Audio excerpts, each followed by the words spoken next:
Usual suspects.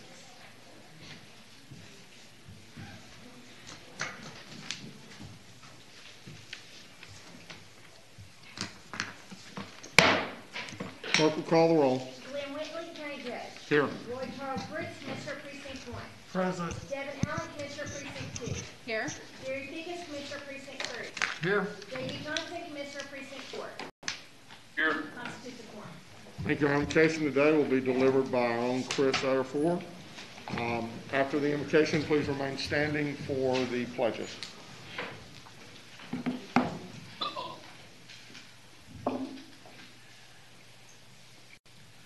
Good morning, Your Honor, court members. Let us pray.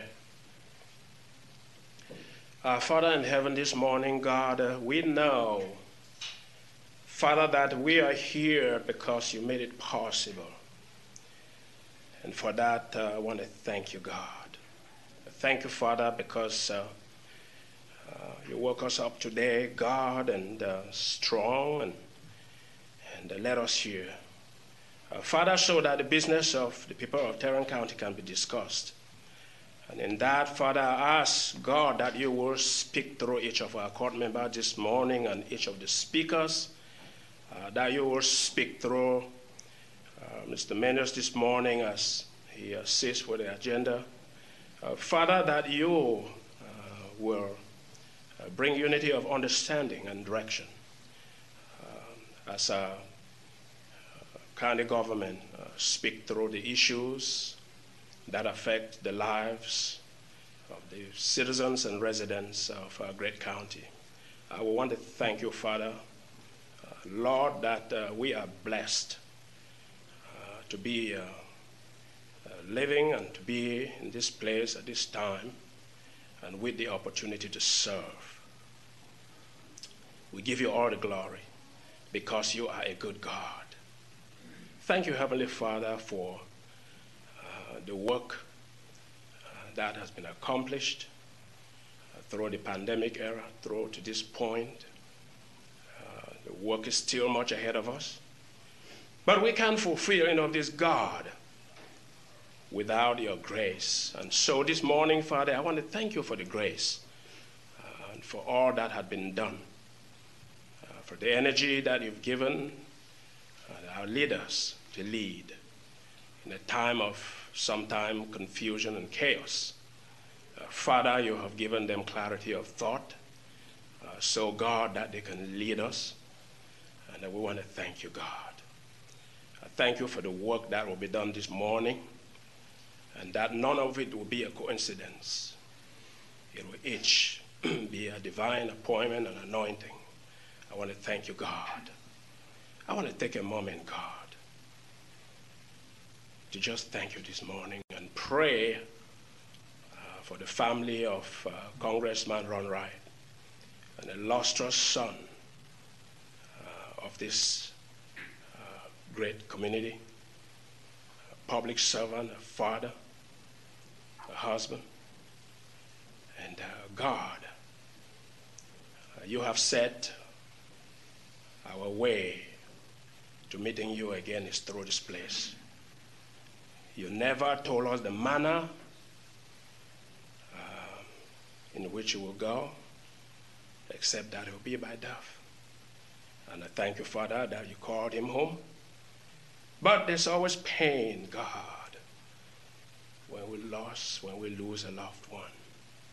And I pray this morning that thou, who is a God of comfort, Father, that you let your peace be upon his family and all those that miss him right now, until we can all be together in the good place.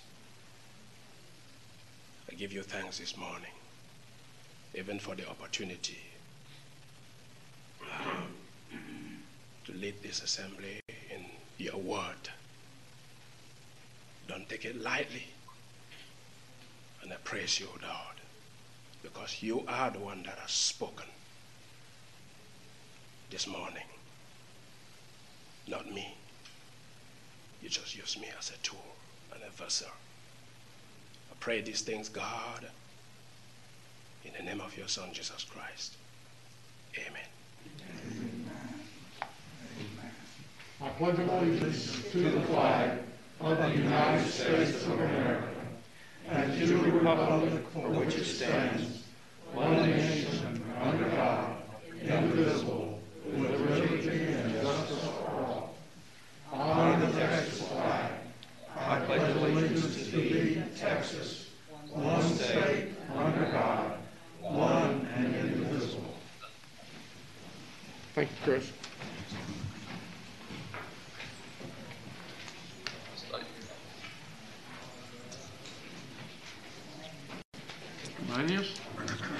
Thank you, Your Honor. Members of the court, as it relates to the agenda, we have one item that we're going to ask that we remove from the consent agenda and take that up when we get to that portion on the agenda itself. It's under the Sheriff's Department. It is item 8I2. When we get to that point, Your Honor, we'll bring that up and have a discussion at that point. As we've done in the past, we are going to change up the agenda a little bit. We're going to ask Dr. Tanasia to come forward when it gets close to the administrator section, and he will do his briefing. Also, as it relates to the briefing, we have a continued item on the briefing, which is the legislative update. We will not have a legislative update today. Thank you. Court members, you have before you the minutes of our regular meeting of February the 22nd. Move approval. Second. We have a motion to second. Any discussion? Please vote. Commissioner Johnson? Yes. Motion passes unanimously. Yesterday we lost a member of our county family, former member of our county family, as well as a very dedicated public servant. I had a chance to know Ron and Susan for really over 3 decades, 30 years. And I know he was always committed. He loved Tarrant County. He was committed to whatever he was doing and always focused on that, and always was, I think, an excellent team player. He served on the Arlington City Council for many years, and then when Betsy ran for mayor of Fort Worth, the court appointed him, and then he was elected to become our tax assessor collector. He did that for a little over 7 years, and then when Congressman Barton chose not to run for re-election, Ron ran and was elected. I had talked with him about that. I know that he was excited. He had worked for Congressman Barton for many years, and I think was excited about having the opportunity now to then sit in the chair that Joe had sat in for so many years. He was always optimistic, always very positive throughout his fight against cancer and the issues, health issues he's had. He was always very positive and uplifting. Chris mentioned, he was father, a husband. He was a grandfather, and he loved those grandkids. So we are truly going to miss him. This whole community is going to miss him, as well as the city, the county, the state, the nation. He will be missed, and I want us to close in his memory today. And also I want to ask that everybody keep his family in your prayers for the coming weeks and months. It's something that we'll watch over them and do whatever we can to help them from the county's perspective. And we'll miss Ron. People would ask me yesterday if I could remember a specific story, and I do remember not necessarily a specific one, but I see Joe here. He was always very historically. He always wanted to look for those little known facts, and then challenge us to try to find so he'd ask questions, and then we would have to go out and try to do it. And these weren't things you were going to find on Google. It wasn't going to be that simple. And I remember that, and you know, he took a great deal of pride in the history. As I said, he loved Tarrant County, he loved Texas, and we're going to miss him very much. So, we're closing in memory of him today. Commissioner Brooks, I believe you have a proclamation. I do, but before I get to that, I've got a Ron Wright story. I first met Ron about 25 years ago when we had the first infant mortality conference in Tarrant County. Ron Wright showed up and involved himself in the issue of infant mortality and health disparities in Tarrant County. It kind of amazed me at the time, but as we talked at that event, I became convinced of his passion for the issue, and we became friends. That friendship lasted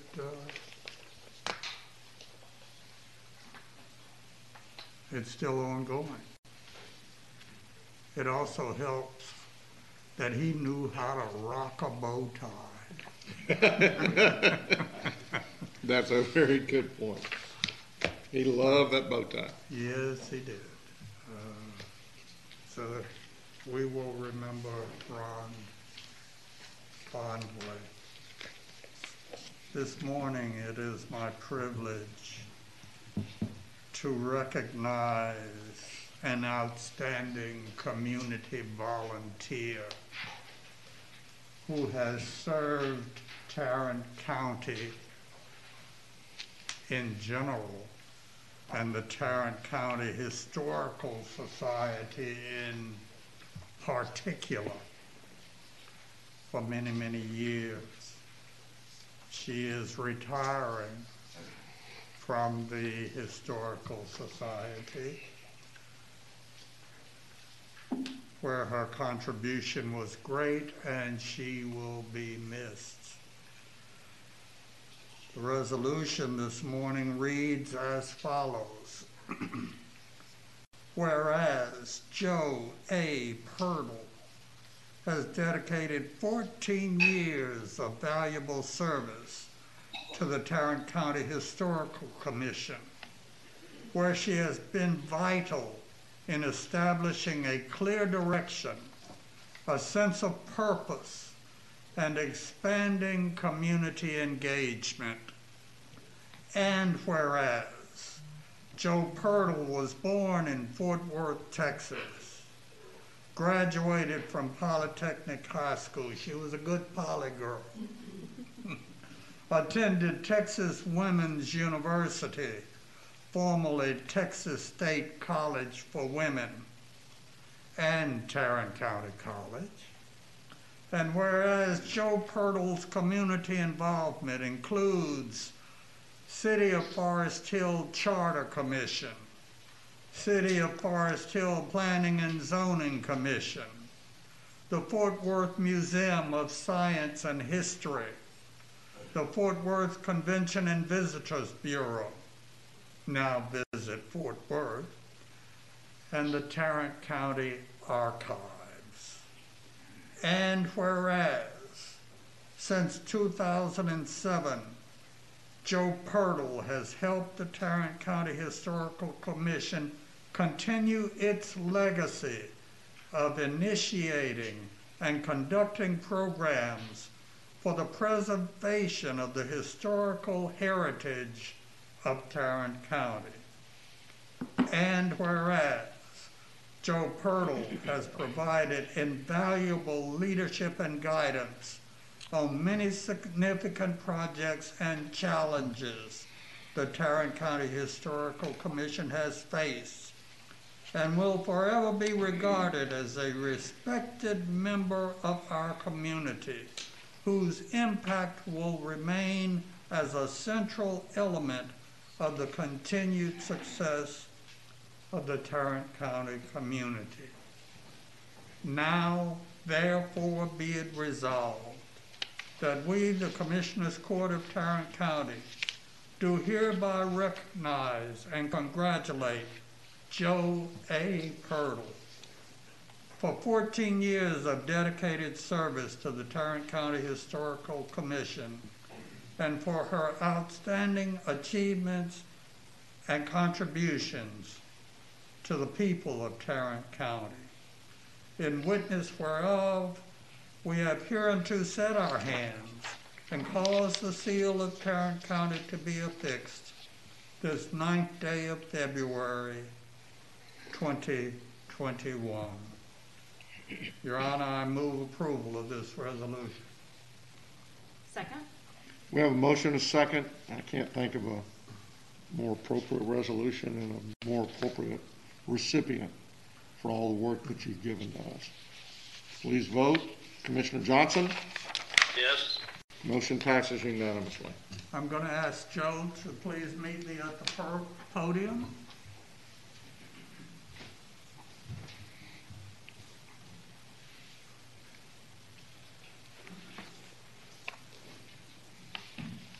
Turn around and let's take some snaps together.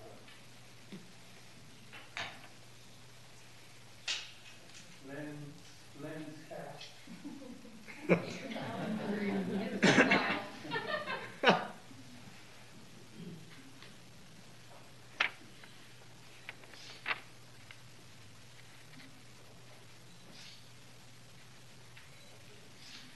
Thank you. Joe, please have some more.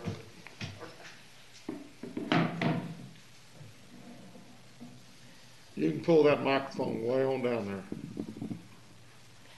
First of all, let me thank you all. And this has been an interesting journey. It has been my privilege to have done a few things, managed to create controversy where I saw fit.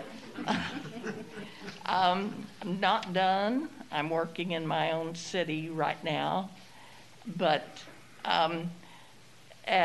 there is a time at which you need to sit down and pass the torch on to the younger people. I'm going to miss this terribly, but we will all survive. Thank you so much. Thank you, Joe.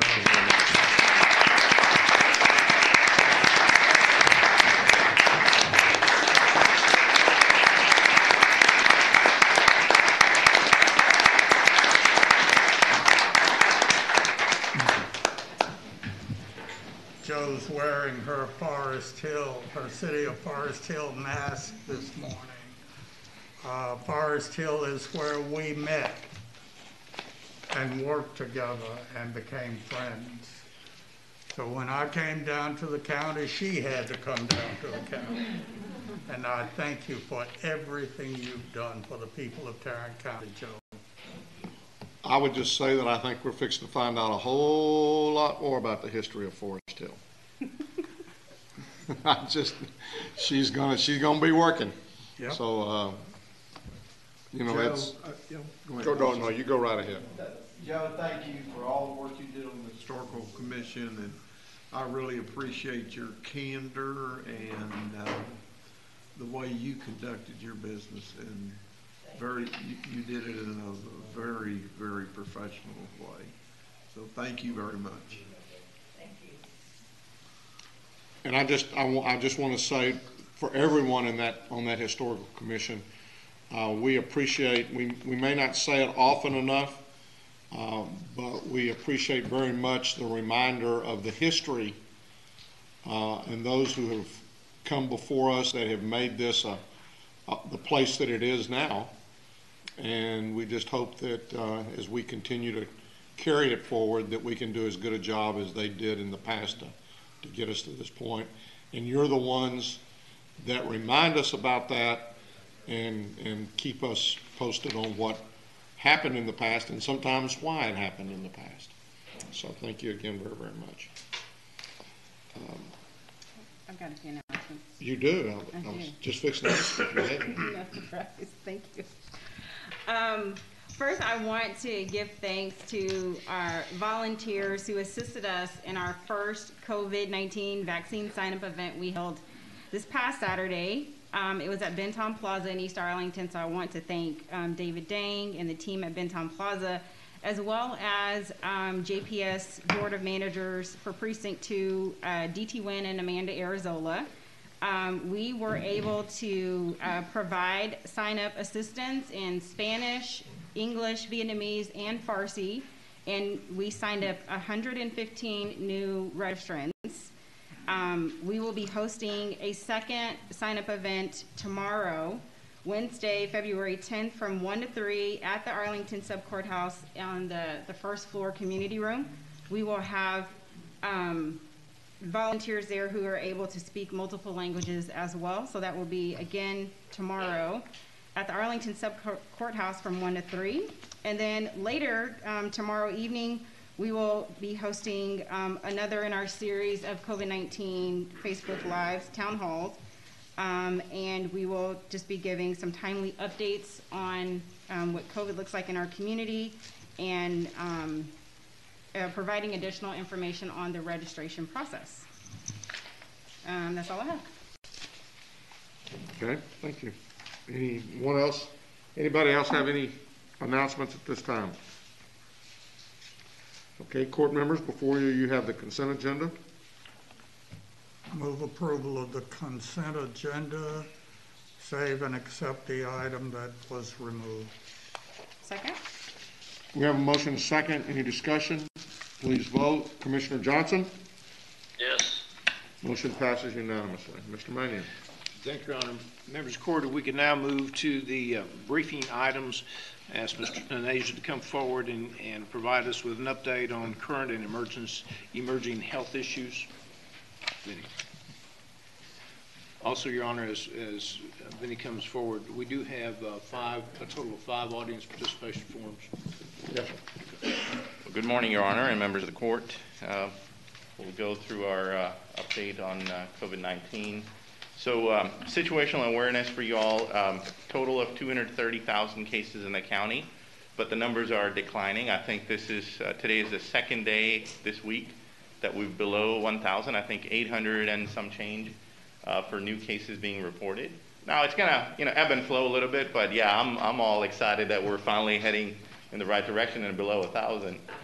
The death data, unfortunately, is still continuing to climb. 2,509 deaths. Another one that we're reporting today is under 10 years old. I think you heard the news last week from Cook Children's that there was another child who died, and this is just a confirmation of that. So, but again, as you can see on the chart, some of the surrounding counties are starting to turn back into green. We're still in the red, but I think we're gonna get there sometime soon here. The only thing that I'm continuing to be worried about is the ICU data. It's not declining, but it's not unexpected. I mean, once people hit the ICU, they've got some serious issues. So I think last week we had 215 people in the ICU. This week we have 216. Probably not the same folks, but as part of the surge, that number's still up there. So about 45% of the ICU capacity is still consumed. And as you can see, I mean, if we have a lot of people there, we may still see some deaths occurring and so forth.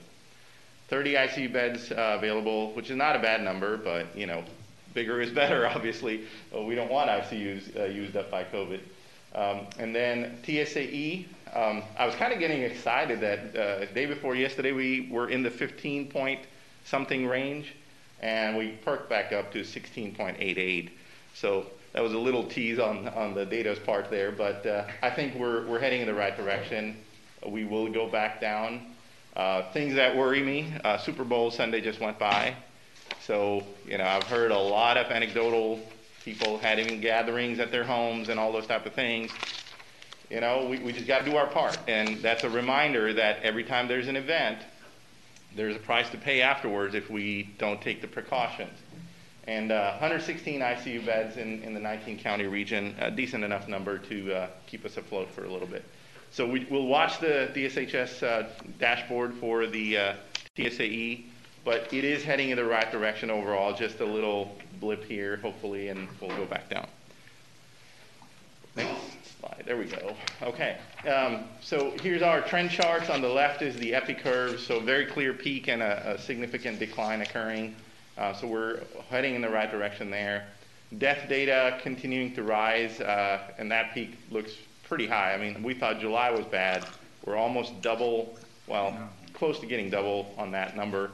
The last couple of weeks, of course, the data is very delayed on the death record, so it will get filled in a little bit.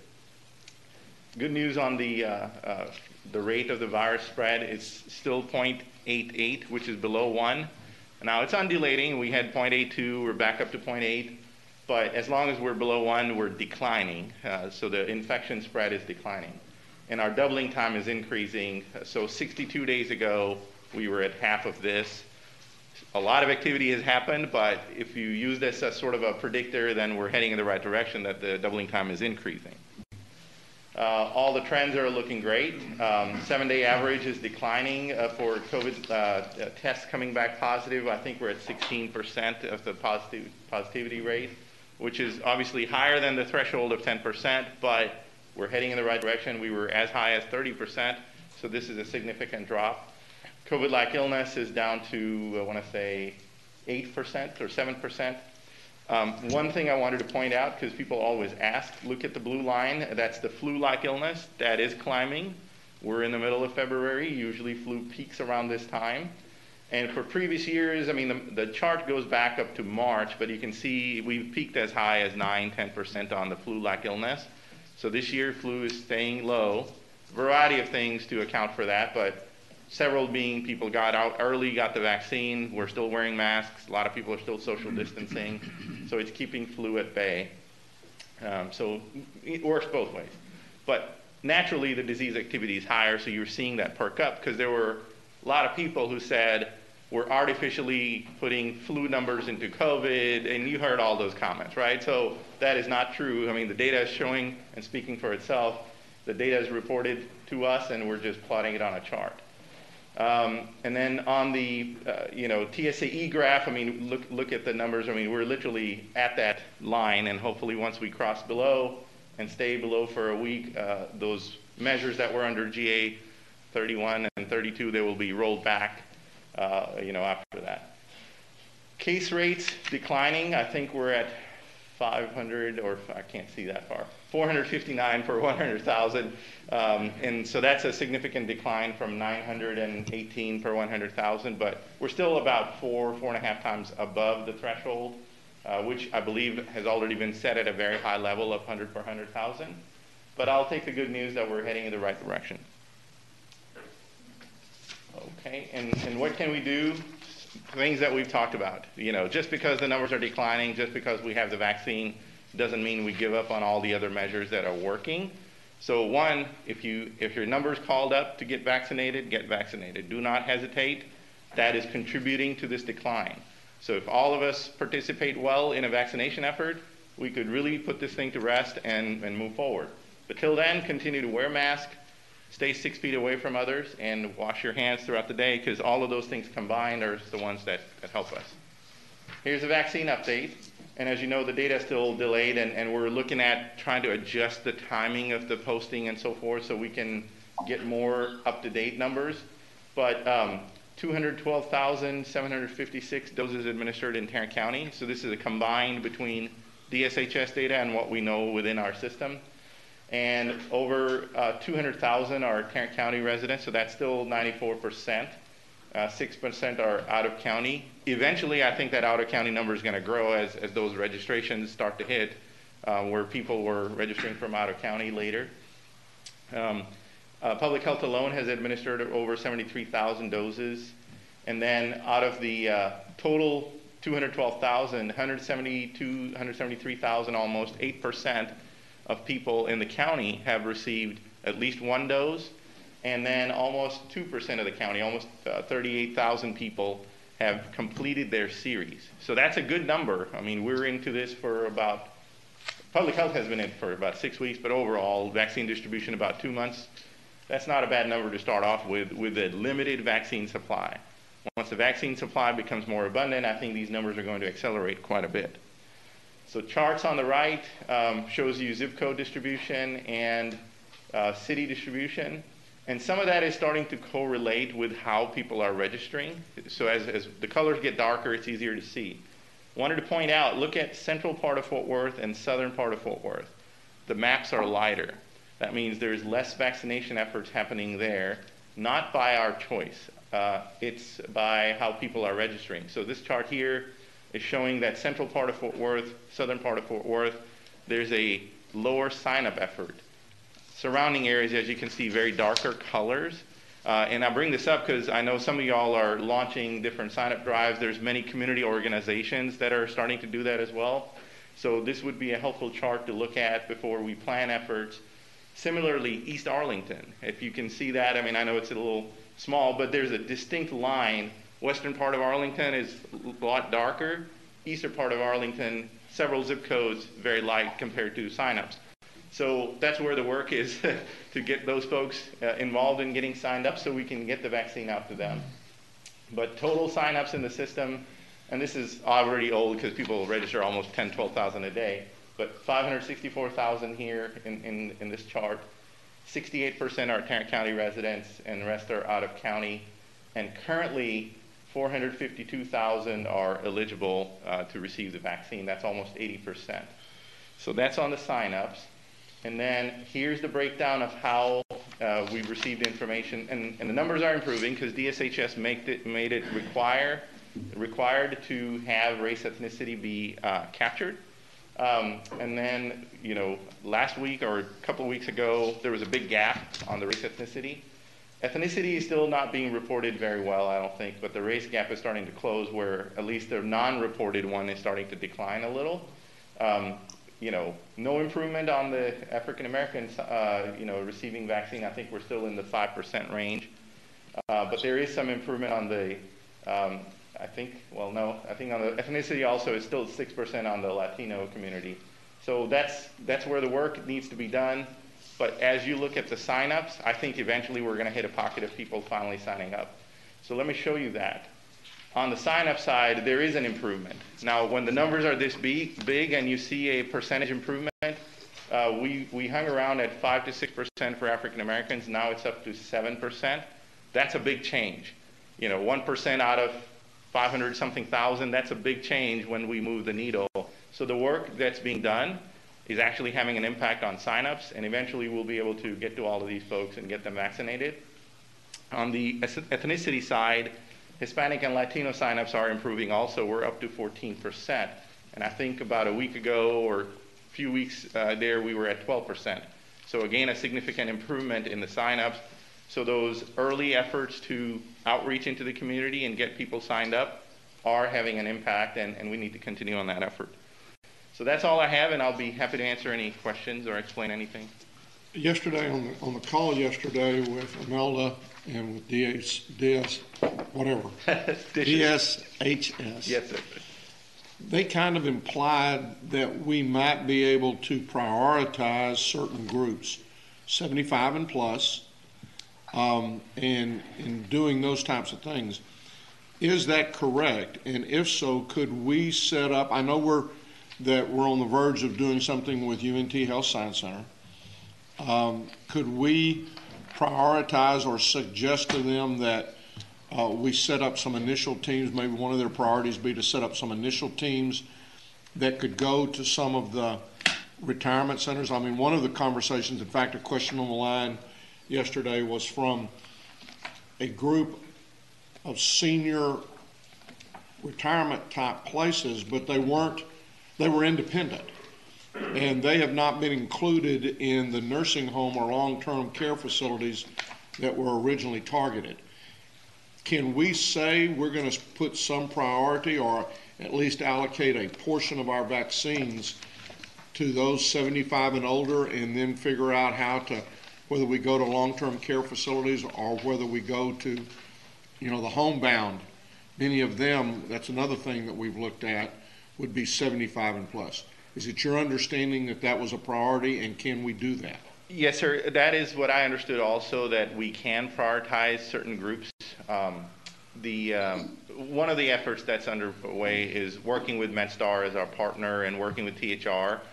Both of them have mobile clinics that they're setting up, and we're sending them to underserved areas to keep things sort of fair. What we're doing is giving them people out of our data so that at least we're working off the same list. If we just go target particular independent living facilities and so forth, and it gets a little tricky on how to balance that, because if those folks are not signed up, then it creates a problem. There's a lot of people who signed up. So I think we can work on that together and see how we can create a program, get those folks signed up, and then find a way to prioritize those. Well, do you have the ability to go into your data and say, we want a list of everybody 75 and older? Yes, we can do that. That is easy. And so we could set up a particular location and say, boom, we're going to send the 75 plus who've registered into that. But again, I think, and I know this has been a focus of all of us, is the concern about those people who, because of age, because of just not being familiar, they're scared of the computers, have not registered. And so while I want to, yes, give preference to those people who have, I also want to recognize those who could not and have not because they couldn't. Absolutely. And so if we said 70, I'd like to know from your database, are we talking about 10,000? Are we talking about 100,000? Sure. How many people are we talking about that would qualify for that 75 plus? We can get that information. That's easy. Out of those who have registered, how many are above 75? We can run a query and get you that info. Judge, I would point out that in the strategic plan for vaccinating people in Tarrant County, there is a significant amount of attention paid to hard-to-reach populations. There are even suggestions about going to the homes of people who are homebound and delivering vaccines to them in their homes.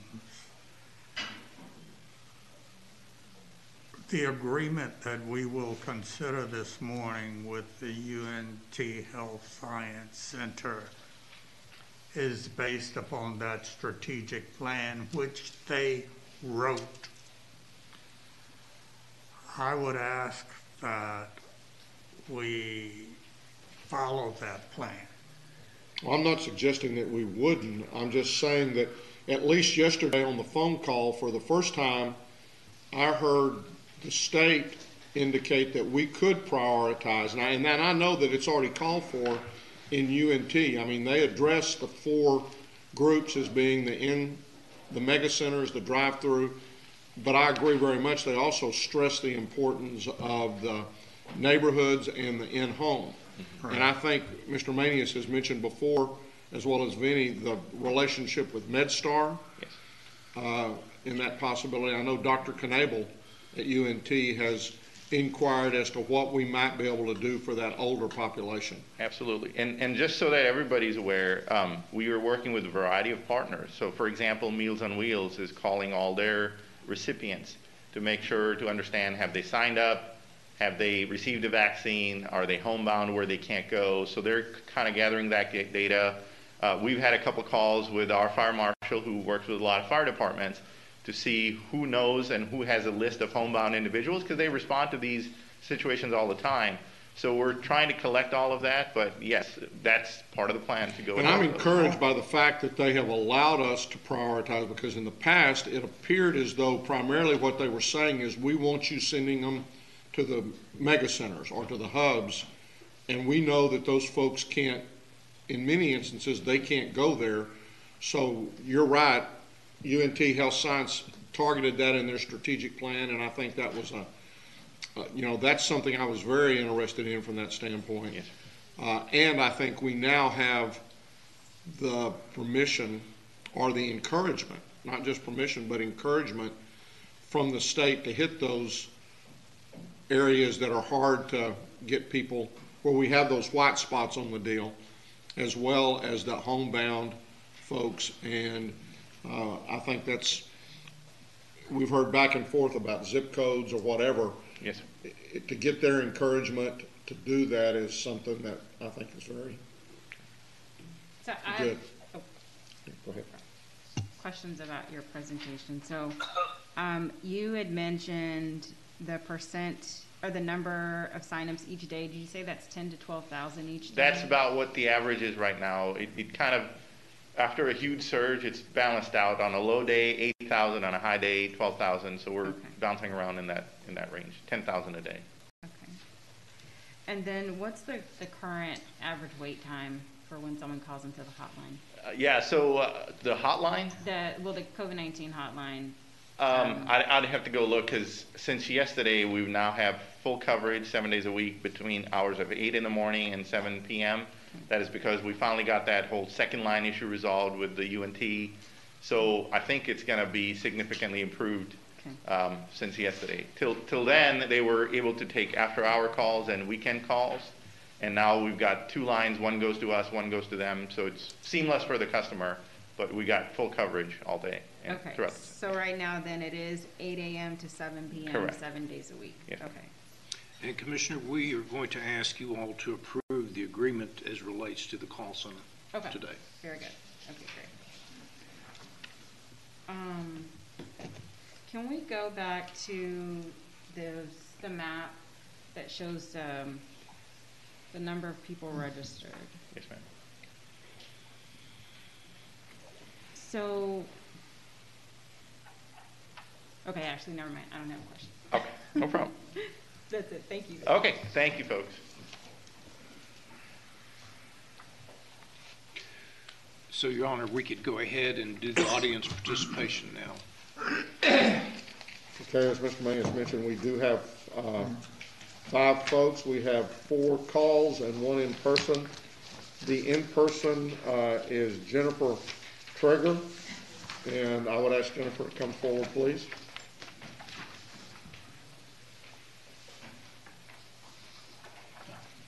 Good morning. Hey, Jennifer. Your numbers have gone down on attendees since I last was here. I'm sure they're all just as happy as clams and are not. Right. So this morning has been spent talking about the 75 and older that are homebound, but I'm here to talk about the kids. I started coming here back this summer to get the schools opened, and as we can see, it's been pretty successful. Kids are learning, teachers are back at work, and parents are able to provide for their families. Mr. Taneja was a huge advocate for keeping the schools closed, but thankfully it's been proven that schools are safe. Even Fort Worth ISD said a few weeks ago schools are not super spreaders. As of Friday, February 5th, Fort Worth ISD had 224 active student cases. Assuming 44,000 are attending in person, that's 0.56%. Now I come here to ask what the plan is to slowly get back to normal as a citizen. Is there some sort of sunsetting plan to get out of COVID? What metric system are we going off of or basing all of our decisions on? Is it feelings? Fear seems to be a large feeling that drives many. I was told weeks ago by someone that works with Fort Worth how we're going to get back to normal. And he said, well, we need to feel more comfortable. Well, who decides that? My comfort level is different than your comfort level, which is different than their comfort level. Each week, this court is opened with a prayer followed by the Pledge of Allegiance when under God is stated. The Bible says, do not fear 365 times. I keep telling others we're not going to wake up tomorrow and be told no more masks, but how do we start to peel layers off? I understand that no one has dealt with this before and that COVID is real. I know people who've died from it. However, 250,000 more people died from heart disease in 2020 than COVID, per the CDC. Adolescents are struggling, suicide and overdose attempts are up, and many are sadly being successful. Local child psychiatrists are booked, and their appointments have skyrocketed. The CDC reported in November that overall ER visits fell during 2020, but the number of mental health-related visits increased for children under 18. Data analyzed from a CDC program from January 1st to October 17th of 20 compared to the same period in 19 showed a 31% increase in mental health issues amongst 12 to 17-year-olds. What is causing this increase? I don't know, but these kids are carrying a huge burden. Maybe it's not seeing smiles. Did you know that smiling actually strengthens your immune system and reduces pain, stress, and blood pressure? Smiling can also cause more productive work environments and businesses, which leads to a more productive economy. I guess what I'm asking for is a vision, or maybe it's hope, especially for the adolescents. There's so much focus on the high-risk population, but many are forgetting about these innocent kids. So, are we waiting until X number or percentage are vaccinated? Are we waiting until the cases are below a certain number? What is the vision for our society to go back to living freely and seeing smiles again? Who knew that we would take a simple, natural gift for granted? Thank you, Ms. Tarrant. Thank you.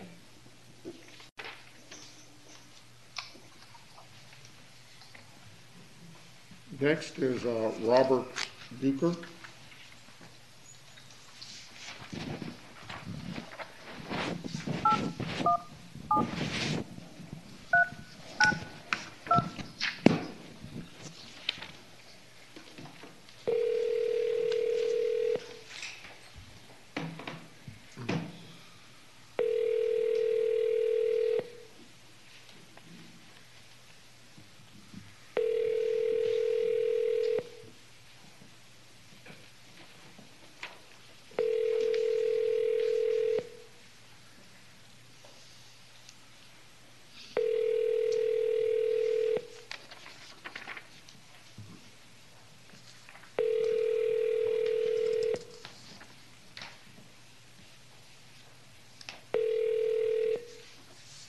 Next will be Diane Wood.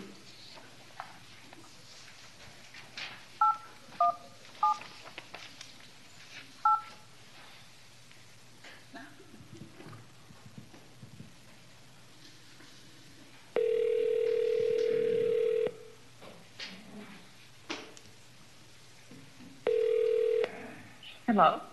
Diane, this is Judge Whitley, and we're at the point in the agenda for audience participation, so you have 3 minutes to make any comments you'd like to make. Thank you. I'm calling in concerning the concern that we still have a very low percentage of Latino and Black residents who have received the vaccine, and also, even though the percentage has increased as far as those who have signed up, it's still low. And considering that our underserved populations, particularly with Black and brown persons, remains to be high as far as deaths, with them dying at a higher rate than white people. So, and I understand that there will be forthcoming actions with the UNT plan, which I think is excellent.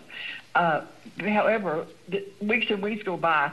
So I'm calling basically to ask if there is a way that we could put this information out on Hispanic and Vietnamese and other language radio stations, PSA announcements. I know that seems minor in the vast number of issues that you're addressing, but we must reach people who do not know about the vaccine, don't have access to the internet, don't speak the language.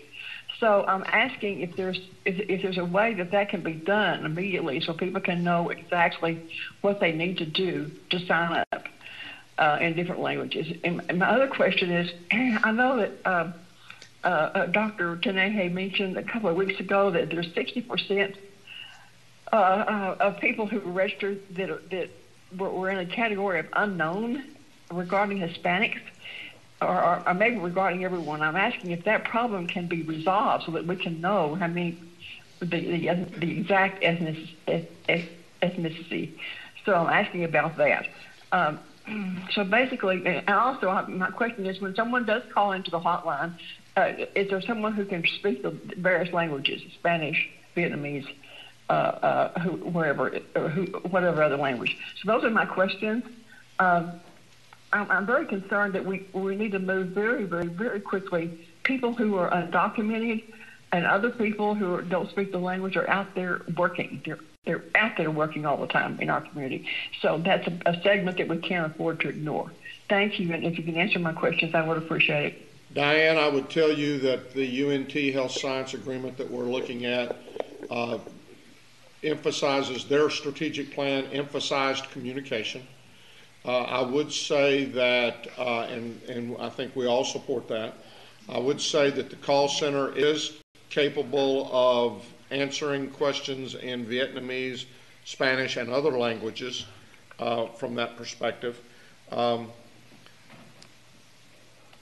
as far as the volume of folks that don't have the ethnicity, Vinny, I believe we asked the questions, but I believe that in the registration, when those questions are asked, the individuals have the ability to not answer that question if they choose not to answer that question. That's correct. That's right, yes.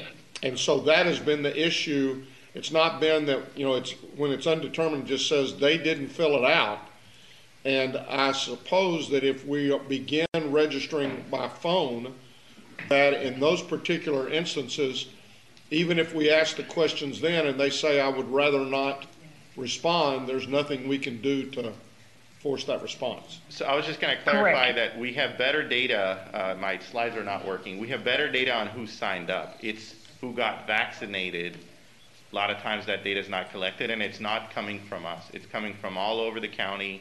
A lot of private providers and hospitals and others were not capturing that information.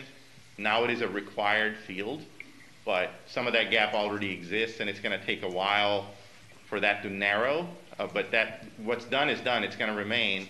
Going forward, it's a required field per DSHS. Hey, Diane, did you hear that?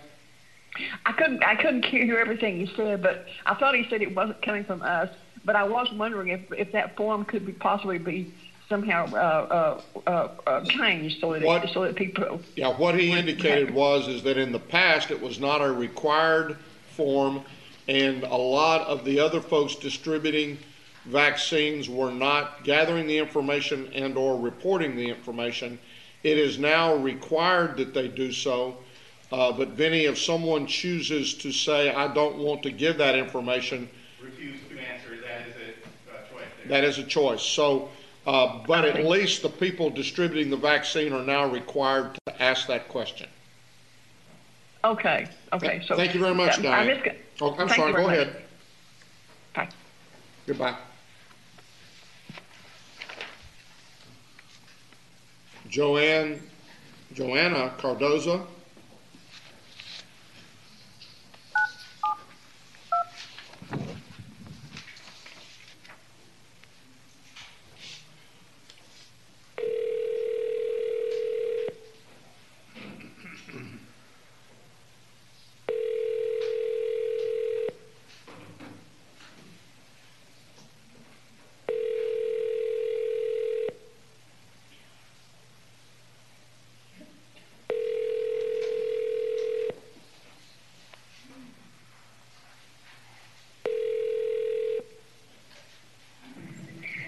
This is Joanna Cardoza with. Next is Jonathan Goudian, I believe, and I'll probably continue to mispronounce that.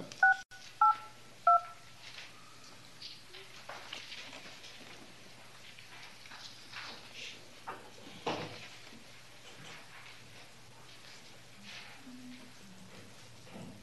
is it that you can reach these people by just hitting Hello? 3 buttons? Jonathan, it's the audience participation time in court. You have 3 minutes. Thank you. Hello, my name is Jonathan Guadian. I'm a resident of 76119 zip code. As of today, according to Tarrant County Public Health's website, the amount of people who have received the COVID-19 vaccine are 6% Hispanic/Latino and 5% African American. This incredibly low increase in percentage rates is a clear indicator of how little effort Tarrant County has placed on performing intentional outreach towards our hard-to-reach communities, which of course is reflected on every week's Commissioner's Court agenda, since there is still no clear plan to be discussed in regards to outreach efforts towards our hard-to-reach communities. Although we are somewhat relieved to hear that some of our demands are being met with the expansion of the COVID-19 vaccine call center and the translation of the vaccine registration websites into the Spanish and Vietnamese languages, we believe these efforts are not sufficient for ensuring our Black and brown neighborhoods are given accessible information in regards to the vaccine.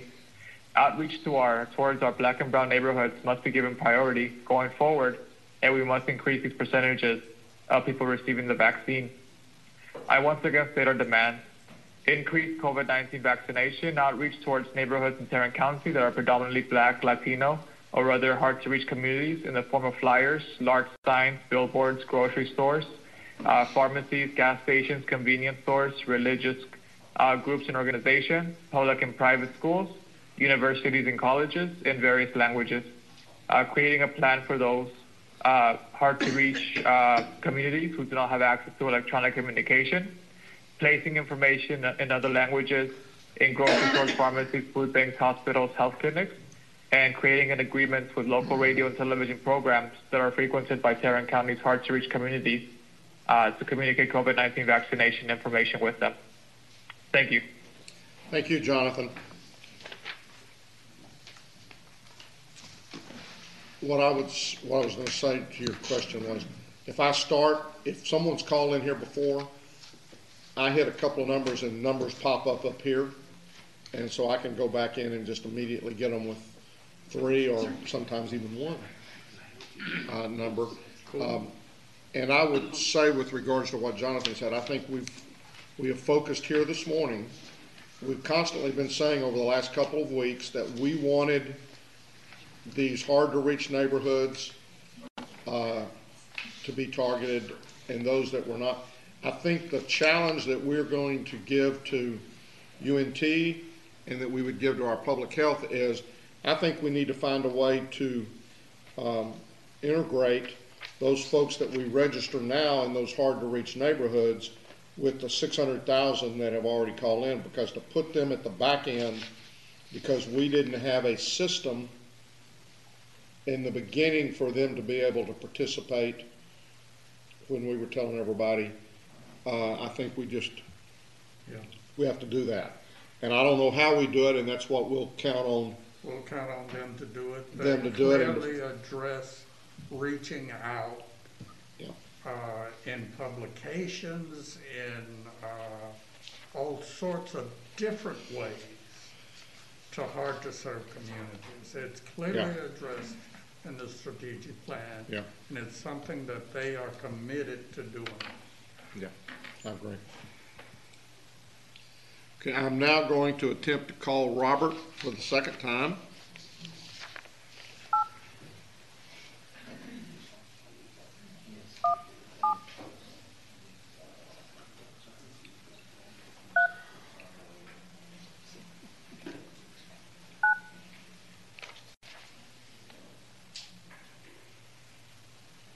Trying to get him.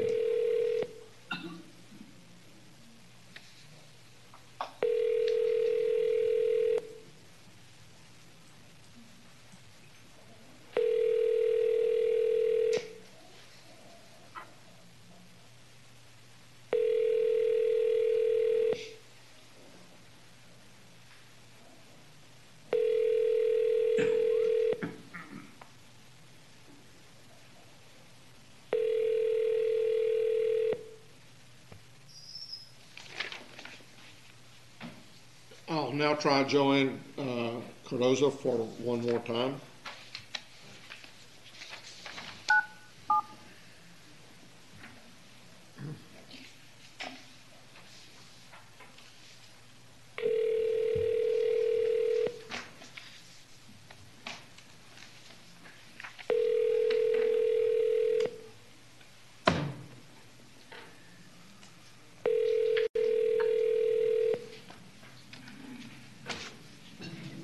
Hi, this is Joanna Cardozo with the Okay, Mr. Manius.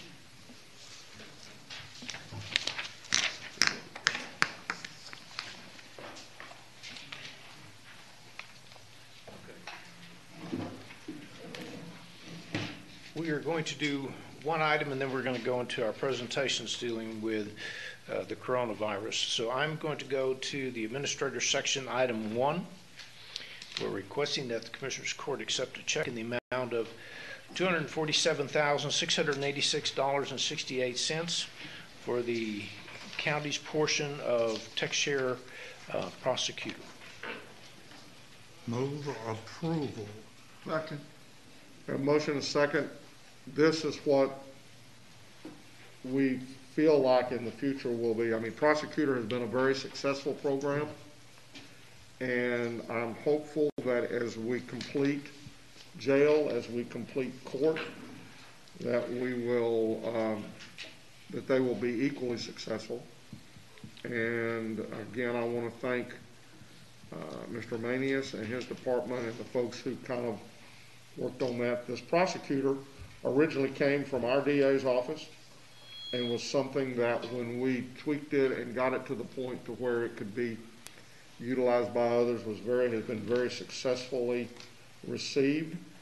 And I think we're going to experience that in some other stuff. So this is a return of what our original investment was. It validates the decision to set up tech share in the first place. Yeah, That's really why does. we did it.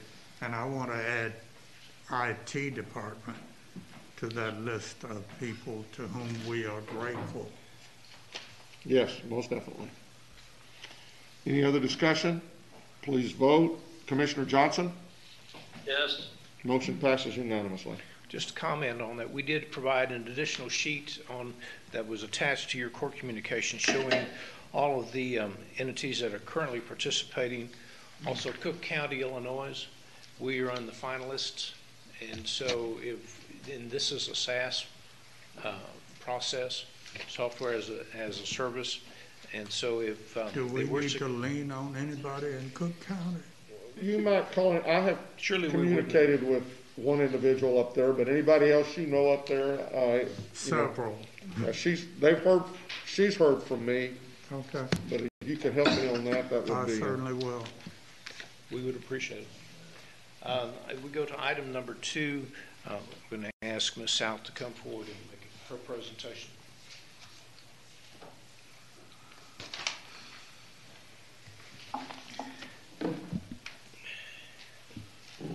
Good morning. Good morning, Megan. So we'll go ahead and jump right in, starting with the pillar slide. So one quick note on this slide. We did change the language in that first pillar to reflect what I had mentioned last week related to the 7 permanent sites with the city of Fort Worth shutting down their locations, I believe this Friday the 12th. And then the main change on this slide is going to be under social services. So we expanded this slide, worked with Kristen to expand this slide. You'll notice that 2 of our previous items are still on there, but we did want to go ahead and include 2 new COVID-related assistance programs. And I'm just going to give a quick highlight from each of these programs that are listed underneath this pillar. So the 2020 CRF Rental Assistance Program, the approvals are still ongoing with this one with an estimated $5.9 million that have been paid out to date. With the 2020 CRF NGO program, we have had 77 awards that totaled $8.22 million. And then the 2 new ones, the 2021 Federal Emergency Rental Assistance Program, ERAP, that's ramping up, currently ramping up. Staffing for the March program launch. And just a note for this program is that the screening portal, the software and call center procurement, those are all in progress. So we've started all of that for this program. And then lastly, the Texas Eviction Diversion Program / Texas Emergency Rental Assistance Program received $1.15 million in state CDBG funding. And the JP has started referring cases on February 1st for this program. I know last week there were some questions for Kristen, and next week she'll be here to give y'all a full report. Any questions on any of the pillars? If not, we'll move on to the next.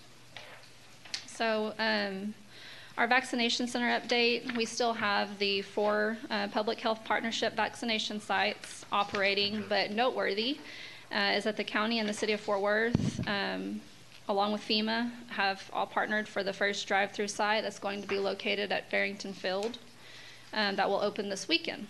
Along with this, I know there's only that bullet on the slide that you're seeing in front of you, but along with that site, we also have another site made possible by a partnership with TCU and Baylor that will be located in the parking lot at the Amon G. Carter Stadium. That will also be opening this Saturday. And we're going to do just kind of a test run out of there? Yes, sir. The current plan for both of these sites is to operate 3 days per week with the possibility to increase to up to 5 days per week. With the county's current 4 sites, we are doing approximately, or can do up to approximately 9,000 vaccinations per day, 45,000 per week. With the addition of these 2 new drive-through sites, we will add around 4,000 to 5,000 capacity per day. If we only have the sites open 3 days per week, we'll increase the total capacity per week to approximately 60,000 vaccinations. If we increase to the 5 days, that'll be around 70,000. I'd like to point out that on the Farrington Field, the Billingsley Field House, and the Wilkerson Grimes site, those are being considered by the Fort Worth ISD Board of Trustees this evening. Okay. We are encouraged that they are going to pass those interlocal agreements, but we can't skip over that step in the process. Thank you, Commissioner. And I guess the other thing I want to say on those 3 sites would be operated and staffed by, we hope, FEMA folks, but it would be a FEMA, Fort Worth, and Tarrant County. The Baylor, Scott and White TCU deal, they are staffing that themselves with folks not only from the university's nursing program and MD program, but also from folks from Scott and White. Yes, sir. So we don't have to worry about the staffing on those, but on the Williamson, Grimes, Billingsley, and whatever the other one was. So the only other thing I'd like to add is that you said that we have the capability or capacity to do about 60,000. Correct. That doesn't include THR. That doesn't include JPS. That doesn't include any of the pharmacies. The pharmacy program is starting, I believe, at the end of this week or maybe next week. Doesn't include Arlington. And does it include Arlington? It does include Arlington. It does include Arlington. Okay. But so when people look at the capacity that the county has, you see that we're ramping up, and that's going to be critical as we move forward in partnership with UNT, and then also with the increased availability of vaccines. And I will add about Arlington. Right now, Arlington is open, 4 days a week? Yes. And that's the indoor facility. They have got they're at least preparing for the ability to also do an outdoor drive-up, which if they did that, could potentially, they may start out at 2,500 to 3,000, but they could easily move that up to 10 to 12,000 a day with the location possibilities that they have and where they're at right now. Well, I was just getting ready to ask a question about conversations about additional sites outside of these already. It's very Western heavy, which is fine because you mean okay. Yeah, with these. Well, it's Western heavy. It's still east of 35, but it's Western heavy. Yes. Okay. Still Western heavy. So, but we can talk more about that in the conversation with UNT. I understand what you're saying. Okay. Yeah. Okay. Any other questions?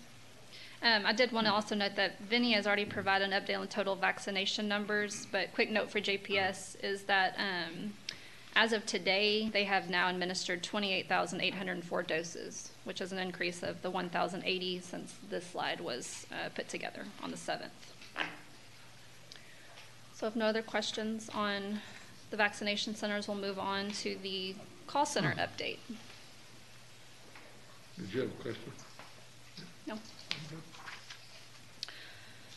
So good news on the call center. So since we last presented, we now have a contract in place with Group O to run our call center. We did provide a summary sheet in your red folders for the call center that highlights information that's in the contract. And just so you all know, the contract will be presented for approval as under item number 2 this morning. So, quick summary on this. Group O has locations in Roanoke, Texas, and Illinois. It is 100% Latino-owned. As we said last week, it will be up and running within 10 days. And again, this will start with 25 call agents initially staffing the center. And 25 more agents will be added to the center within 45 days. I will note that there is a staffing plan that's in place that will allow an increase in call center staff if we find the need immediately, essentially. The center is going to be open 7 days per week from 7 a.m. to 7 p.m. And before the ending of daily operations each day, the call queue must be cleared. So if you call and you're on hold, 7. they are not going to hang up on you. They will make sure your call is answered before they end that day. So they'll have a way of at 7 o'clock basically saying the center is closed today. Correct. Please call back tomorrow, but anybody that's in the queue at 7 will be answered. Correct. Okay, good, thank you. All calls will be answered within 15 minutes or less. There is a callback option available where it'll hold their place in line and they'll receive the callback. And again, the center's assisting with questions, registration, and appointment lookup. So, Megan, if you're saying there's a 15-minute, how are they going to, what happens when there's not a 15-minute? What happens when it's an hour? And when they're telling us it's going to take 45 days to add 25, what are they going to do when it's an hour and they haven't got the staff? Lisa. I was going to say, Lisa's going to get up here and present this after I'm done if you want to wait and talk more in detail That'll about be fine. it. I mean, I can wait. Or not. They are going to be ramping up, so we expect the wait time is maybe a little bit longer in the first 10 days, but within the 45 days, with the 50 that they expect to have, they think they can meet the 15-minute time under the contract. If they cannot do that, then they will staff up to be able to make those wait times.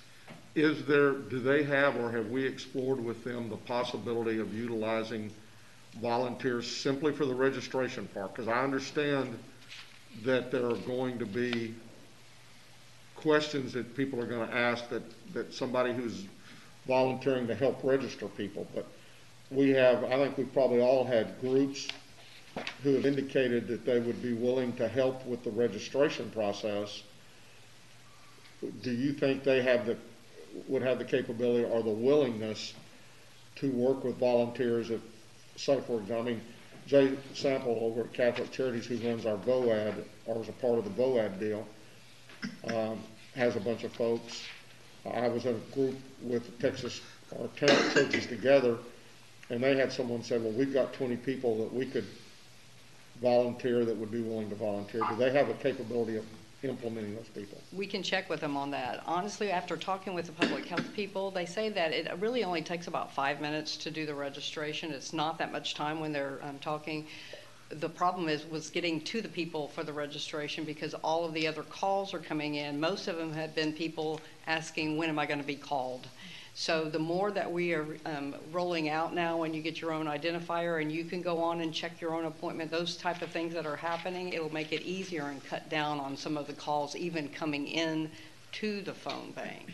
United Way 211 indicated yesterday morning, and you may have been on the call, that they have a number of people who've asked about registrations and that they could actually give somebody that list of folks who have called. And again, that's a matter of, do we immediately turn that over to Group O, or do they want to also set up something? And then maybe UNT will set this up as a separate part, but I don't know how that will work with, I don't know how Group O is going to work with UNT, because I read the agreement, anything that's in place is ours, anything that's created is theirs. So I don't know how that's going to work together. We will be closely monitoring this as these in the first 30 to 45 days to see how it's working and what we can do to tweak it. So I think they're, like Megan said, they're local. So I believe that it'll be something that it will be easy for us to work with the vendor on and to maybe do what you're saying, where we direct some calls to volunteers that will call back those people to help them register if needed. But we really think that this is going to meet the needs that we have. If people have volunteers or people who want to volunteer, they should call you or Megan. That would be fine. Which one? Yes. Me. Okay. So, Lisa, Thank you. Lisa, a couple questions on the summary. So, regarding the wait time, that maximum hold times per call should not exceed 15 minutes. So is that just a matter of someone answering the call and then putting the person on hold to make that 15-minute threshold, or what does that mean?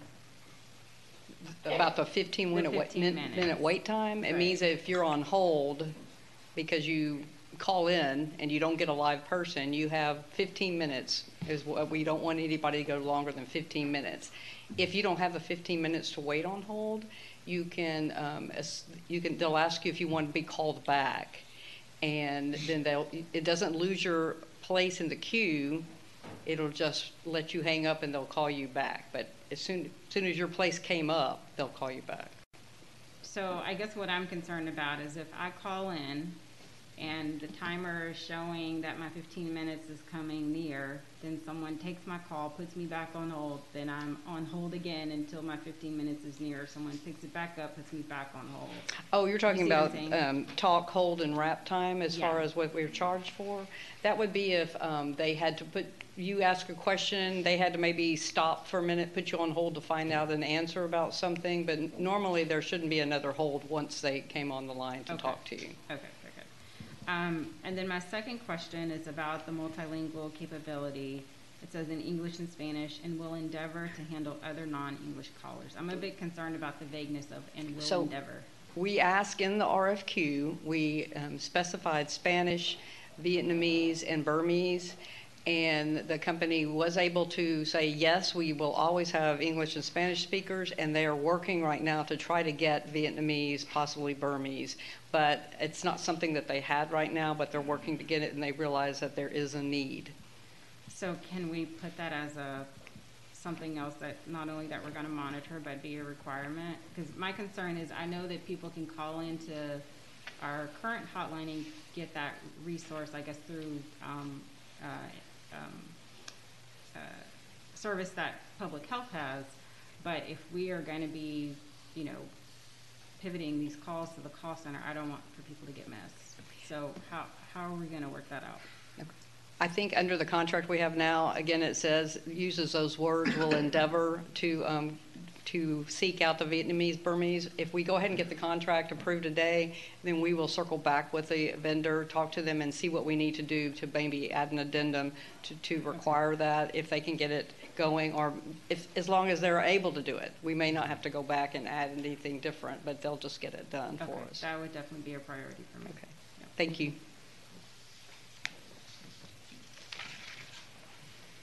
Okay, any other call center questions?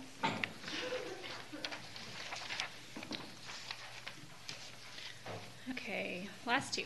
On our county grants update slide, there's no significant updates from last week other than the 2 community development grant awards that were received, and they've been moved up into the received categories. So beginning next week, we're going to start highlighting this information so it's more clear as to what's moving around and changing, and I'll work with the auditor's office to get that done. So again, last week there was 25 million, and we talked a little bit about that as far as how much we had left.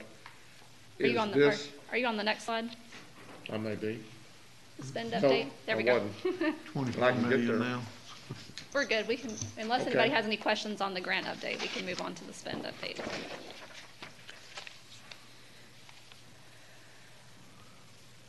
And did you have a question on it? Well, and it goes back to there's the budgeted, there's the year-to-date spend, there's the projected expenses, and so this 27 million of what estimated call center costs. Okay, so that says we're now at about 24.6 million that we have of our CRF funds that remain currently unencumbered? That's the county's projected CRF balance. That total amount, that 24 And then million. again, if we were to use the 16 million that we have previously allocated, that's a GR amount, but it's not a GR amount yet in this year's, the 2022 budget. It was a leftover amount in the 2021, so it's gone into our cash carry forward, and in order for the court to get to that 16, the court would have to do a budget amendment that would authorize the expenditure of any portion of that 16 to be spent on whatever we want it to be spent on. It's not restricted to COVID, but it is, we could do a budget adjustment to that end. And So, Helen is wiggling back there in the back. well, I know Helen is wiggling. I think Renee is wiggling, and GK is wiggling. let me just, before we go too far in the weeds, okay? The $6 million that is currently sitting in public health is not a general revenue, that's a special purpose budget. So that money can be available as long as the court approves that. The other 10 million would be part of the cash carry forward that we would have to recognize as, you remember when we passed the budget, we had anticipated revenue, anticipated expenditure. There was a $10 million deal. It would have to move into that category in order for us to bring it in here. It's not a big deal to do. Oh, I understand that. I'm just wanting to, Renee, what were you, are you still wiggling? The only thing I would add in regards to the $6 million related to public health was the discussion that there might need to be some action on behalf of JPS, since that money actually goes through and is filtered through JPS. That's not for me to answer, that's a legal question, but I would need an answer on that before I'd be comfortable in allowing those funds to be available. And would that $6 million be a similar budget adjustment? I mean, and both of them are easily done, but what I'm just asking is, it's not currently in our budget for the fiscal year that ends 2022. The $6 million's not, the 10 million's not. And either one of those would require an action by the court before we could put them back into the category of being encumbered. That would be the answer I would say is correct, yes. It would require action by this court and possibly the JPS court. Okay. I'll be happy to try to answer any other questions. If not, I will I want to see make you sure all. Helen's not still wiggling back there. Okay. And just one other comment. We fully intend to submit all of these expenses to FEMA for reimbursement. Feds have said that they're going to reimburse at 100%. And I hope they do. But until they do, we can't add that number back into anything we've got or that we've spent thus far or encumbered thus far. I understand. My point was that we're going to try to get as much money back as possible because we're going to need it. And I'm hopeful that if another stimulus package comes down, that again, or once again, it will be directly sent to cities and counties and not go through the state. Thank you. Okay, I'll see you all next week. Thanks, Megan.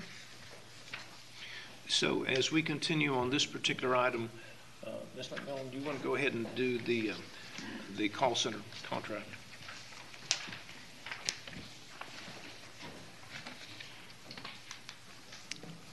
Unless the court has any other questions, I'm going to request Commissioners Court approval of the award RFQ number 2021-366 call center to support the COVID-19 efforts. Move approval. Second.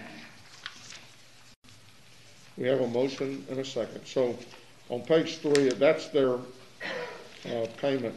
So they're charging us based upon the weekly price per minute. It'll be based on the volume, call volume, so there'll be an average daily amount. So if one day we have 5,000, the next day we have 4,000 calls, the next time we have 3. We do a weekly average of the daily amount, And then that week, that's what they charge us then. So if the weekly average is, most of the time it's going to be between the 25 and 5,000, so we'll be paying 66 cents per minute. And I want to be sure that, is that per minute, their actual talk time? Yes. Or is it the time that they're, from the time they answer my call and say you're on hold for 15 minutes? No, it's from the time that they answer your call, and I think that's what Commissioner Allen was talking about, because they could place you on hold while they're trying to get your question answered, and then they help you finish out the call. It's once they answer the call. And this gives us the ability to go back in and just test that or audit that or do something with that from a... Correct. Okay.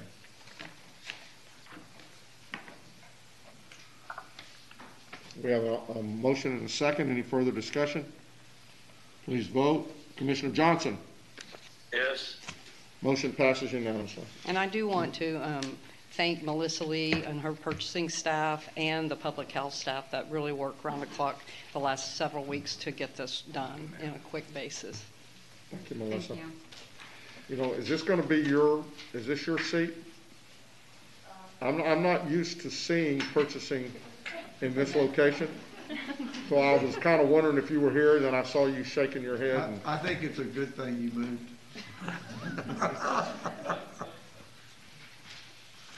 Okay then. So on item number 2, we have one additional item, and that is the item of the interlocal agreement with UNT Health Science Center. We're going to take that particular item up after closed session. Members of the court, we can now move to item number 3. We're requesting that the court approve and ratify an interlocal agreement between Tarrant County and the Fort Worth ISD for COVID-19 vaccination sites. Move approval. Second. We have a motion second. Any discussion? Please vote. Commissioner Johnson? Yes. Motion passes unanimously. And then the other remaining item on our section is item number 4. We're requesting that the Commissioners Court approve an agreement between Tarrant County and Trinity Metro to provide free rides to Tarrant County vaccination sites for individuals with proof of a scheduled vaccination appointment. This is we're asking in this contract, we would pay half of that fare and up to amount not to exceed $50,000. In addition to that, we are currently working with the City of Arlington on an ILA to provide trips on VIA and Handy Tram to the Arlington vaccination site. This agreement also will be a 50-50 cost share, and that amount will be an amount not to exceed $25,000. I might mention on the Trinity Metro issue, they are altering their route slightly so that on the Hearst Convention Center, that they will go up to that center also. Really? Yes, that's wonderful. I do have a question about the Grand Connection in Grand Prairie, if we could evaluate that as well.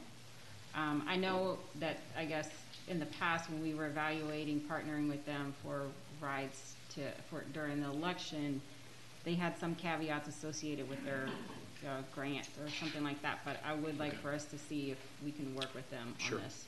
Okay. Kristen would be more than happy to do that. Thank you. Who is paying the other half? It's being absorbed by the Trinity Metro for this one. And then for Arlington, it would be VIA and Handy Tram. So it's not... I guess it's the city of Arlington is going to go The ahead. people who are traveling are not going to have to pay anything. That's so correct. that is free to them. It's free. Okay, great. They just show their appointment card, right? That's correct. You might also just in the future look at the possibility. I know that Catholic Charities is also doing a great many of these trips. So you might also reach out to them and see. Sure. Kristen? Those trips will be included in this ILA. Those are actually, they're the vendor for Trinity Metro for those two services, so Great. that covers all those trips. Great. Yeah. Commissioner Johnson, did you hear that? No, I did not. They're included. We caught you. What we're saying is that Catholic Charities is included in the Catholic Charities is included because they are the vendor for Trinity Metro, and so it's already in that deal. Okay. All right. Do we have a motion and a second? You do. No, we don't. You don't? Move approval. Second. We have a motion and a second. Any discussion? Please vote. Commissioner Johnson? Yes. Motion passes unanimously. Thank you. Thank you, sir. Ms. Tidwell? I lose track. I do too. We're asking the court to consider the release of $100 million of collateral as outlined in your court communication. Move for approval. Second. We have a motion and a second. Any discussion? Please vote. Commissioner Johnson? Yes. Motion passes unanimously. Ms. Glenn? Move to receive and file the personnel agenda. Second. We have a motion and a second to receive and file the personnel agenda. Any discussion? Please vote. Commissioner Johnson? Yes. Motion passes unanimously. Good morning. Good morning. Good morning. That thing makes me really hot. We have a few more items for the court. The second item, we're asking the court to approve an extension of project employment for the district clerk's office. If approved, you all would be approving an additional year of temporary employment that would end February 19th of 2022. There is no impact to the general fund, and again, this is the incumbent of this position is involved in their long-term scanning project. And Commissioner Brooks, this individual is pursuing full-time employment. It hasn't occurred yet, but she's actively seeking full-time employment. Good. Move approval. Second. We have a motion and a second. Any discussion? And I would say that, you know, we've all questioned and talked about this, but many of the people who started out as project employees have eventually moved as openings became available Yes, in other areas that were full-time employees. The vast majority, that is correct. Okay. Please vote. Commissioner Johnson? Yes. Motion passes unanimously. So our next item is item 3. We're asking the court to approve an out-of-class pay extension for the Sheriff's Department. If approved, this extension would end at the end of April of this year. The details of this request are outlined in your communique. I will just say that the cost of the extension, it will be fully offset by salary savings. Move for approval. Second. We have a motion and a second. Any discussion? Please vote. Commissioner Johnson? Yes. Motion passes unanimously. So our next item is item 4, and actually 4 and 5. We're asking for approval of waivers for terminal benefits. Item 4, the Criminal District Attorney's Office is requesting a waiver of 344 vacation hours effective February 10th. Again, the details are outlined in your communique. We are looking at a net cost to the general fund of approximately $7,300, almost $74,000. That does include fringe benefits. Move approval. Second. We have a motion and a second for items 4 and 5. I was asking for 4, but if you want to include 5, I'm not opposed. Present it. Is that okay? Yeah, it's fine. Please vote. Commissioner Johnson? Yes. Motions pass unanimously. Thank you. Item 6, we're asking the court to approve a table of organization change for IT. IT is requesting the addition of a senior business analyst effective February 13th. This incumbent, once hired, would help support the county clerk's office and would serve as a bridge to fill the gap between the county clerk's office and the dedicated IT staff assigned to her department.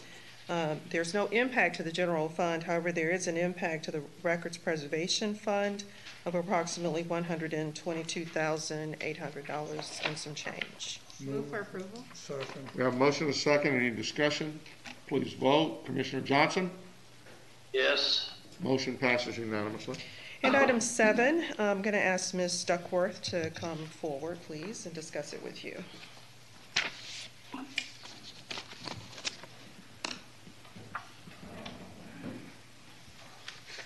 Good morning. Hi. Hello. Very well, thank you. We're seeking the court to approve the United Healthcare stop-loss contract agreement memorandum of understanding. The court may recall that for plan year 2020, you approved the addition of prescription drug coverage under stop loss. There is a rate increase this year, so for 2021, the rate is $36.62 per subscriber per month with a specific deductible per covered person of $500,000. So as in 2020, this includes medical and prescription claims that do exceed the $500,000 deductible per covered person on both the high deductible and PPO medical plan. Move approval.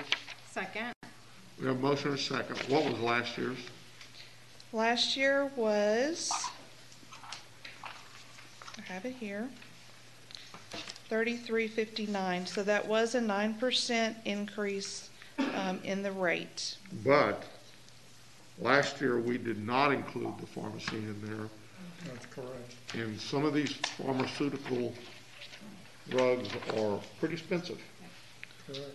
So I think this is a good deal, so. Any other discussion? Please vote. Commissioner Johnson? Yes. Motion passes unanimously. Thank you. Amber. Purchasing. See, not only you sitting in the chair, you're sitting behind a big guy, we can't see you there. Jack I always. try not to get closed in, so I try to find a seat on the end, but I like to sit close. I don't like to sit in the back where Jack was. So. Well, Jack, it was a quick getaway. Okay. Every once in a while, I'm gonna see if I can't just kind of get you off track a little bit, you know. Yeah, I keep try to this move going. around so you can't find me. Stick with that plan. Well, good afternoon. We have two items for your consideration. The first item is an award recommendation for RFP number 2020-207. This is business process management and strategic consulting for information technology, awarding to the primary, secondary, and alternate vendors listed in the court communique per contract terms. If approved, we're also requesting contract approval. Move approval. Second. We have a motion and a second. Any discussion? Please vote. Commissioner Johnson? Yes. Motion passes unanimously.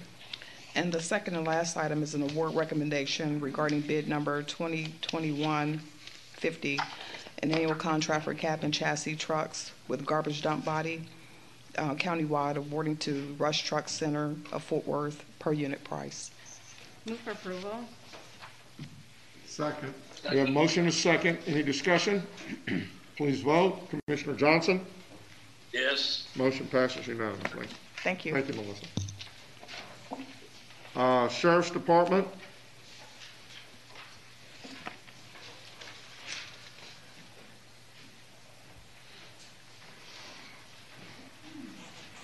Good morning. Good morning. Judge, Commissioners. We have one item for approval.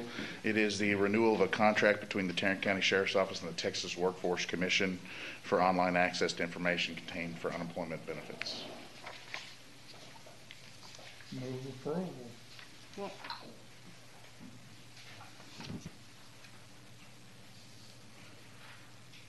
Or maybe not.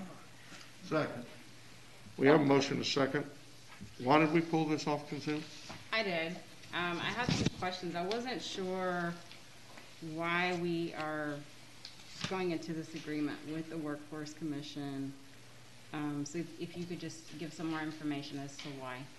Okay, I did bring Deputy Musgrove with us. She's one of the main people that handles this, so I'm going to just let her explain what this is. Yes, ma'am. So what was the question? Why are we entering into this agreement?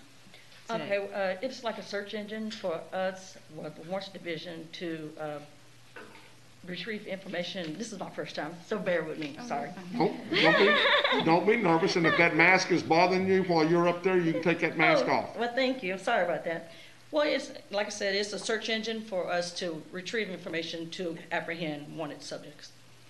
So do we not have access to other search engines that would provide similar information to be able to No, ma'am. find This is people? the Texas Workforce is the only one that provides the employment. Okay. I guess one of the things that I'm concerned about, especially during a pandemic, if people are trying to get back to work, is if, you know, I don't know like what type of people that we're looking for, but I would be concerned that someone would be hesitant and that would prevent them from getting back to work because they may have an outstanding traffic ticket or something like that, that then, you know, if they know that, you know, that that's an issue that may prevent them from getting back to work. Yes, ma'am, but this is, we deal with criminal offenses, that's between theft to murder. Okay. We don't handle traffic offenses. So you only utilize this for B felonies and above? Yes, sir. Yes, sir. Okay. B misdemeanors and felonies. Yes, sir. Okay, B misdemeanors, yeah. Any other questions? So then this is not duplicative at all, right? I mean, I understand what the Texas Workforce Commission is, but I just want to make sure that this isn't something that we already have access to or could get access to. We've been using it since 2012, and we're just actually doing our annual renewal. Okay. So Well, this says that it would be valid through 2024, so. Well, the last contract that we have, it actually expired January the 31st of this year. So we are. This is a multi-year renewal instead of annual. They've switched it to move to more multi-year renewals for this search engine. Okay. So then this is an effort to find people who have committed serious crimes? Yes, ma'am. Okay. Any other questions? No. Any other discussion? Please vote. Commissioner Johnson? Yes. Motion passes unanimously. Thank you. Thank you. Commissioner Fickus? Yes, I have interlocal City of Richland Hills. Move for approval on item 8J, 1A and B. Second. We have a motion and a second. Any discussion? Please vote. Commissioner Johnson? Yes. Motion passes unanimously. Are there any appointments today? There being none, then you have before you the claims including the addendum. Move approval of the claims included and Second? We have a motion and a second to approve the claims including the addendum. Please vote. Commissioner Johnson? Yes. Motion passes unanimously. We're not having no legislative today, so with that, I will assess our open meeting to proceed to close to discuss items exempted under section 551.071, 072, 074, 076, and 087 of the Texas Government Code.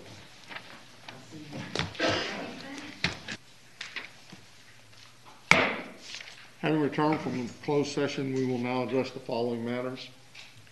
Members of the court, if we could now go back to the administrator's office section, this would be item A2. This concerns the interlocal agreement between Tarrant County and UNT Health Science Center. We have provided an agreement with to the Commissioner's Court. This agreement has been agreed to by the executives within the Health Science Center, and what we're recommending at this point is that the Commissioner's Court approve an interlocal agreement between Tarrant County and the University of North Texas Health Science Center as consummated within that document.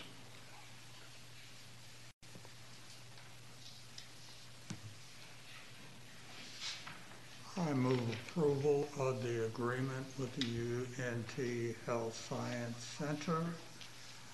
I further request that the advance payment of $2.5 million to the Health Science Center be made without the requirement that it first appear on the claims register, that the county auditor be authorized to make that payment without it first appearing on the claims register.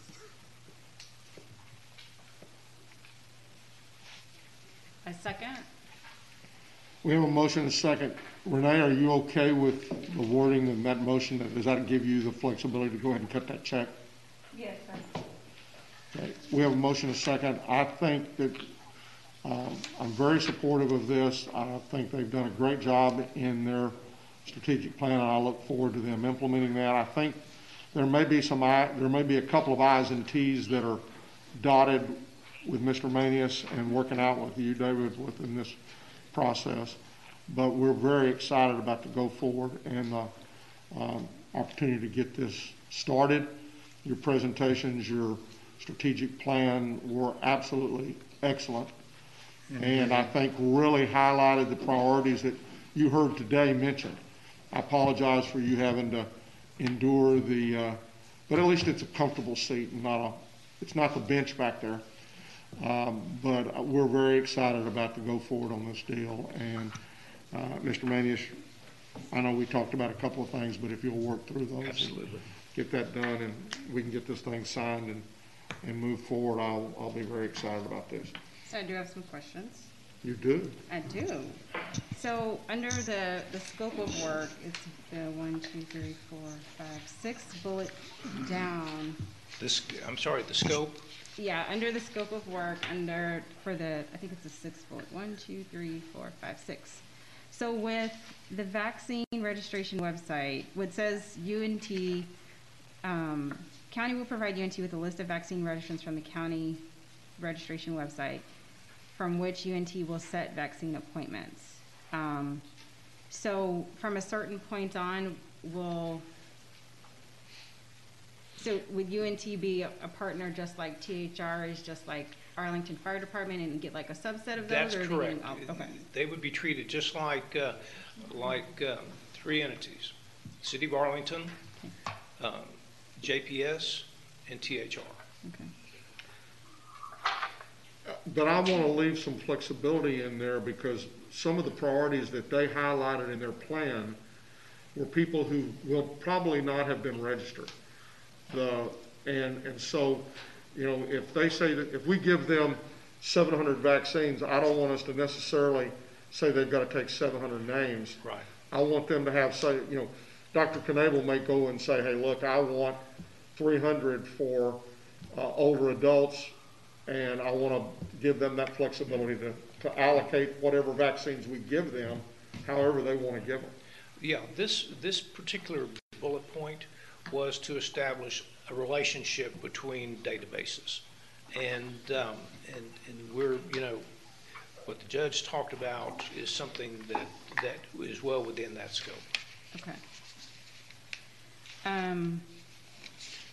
So, one of the things that I've been a broken record about is how we are doing outreach to the community. And I see that there's the last bullet on this first page of the scope of work where it talks about targeted outreach programs to educate, register, vaccinate. I will be really interested in seeing what that comprehensive campaign looks like to make sure that we are reaching folks in the ways that that it's best to communicate with them. And then on the next page, the first bullet. Let me just mention Sure.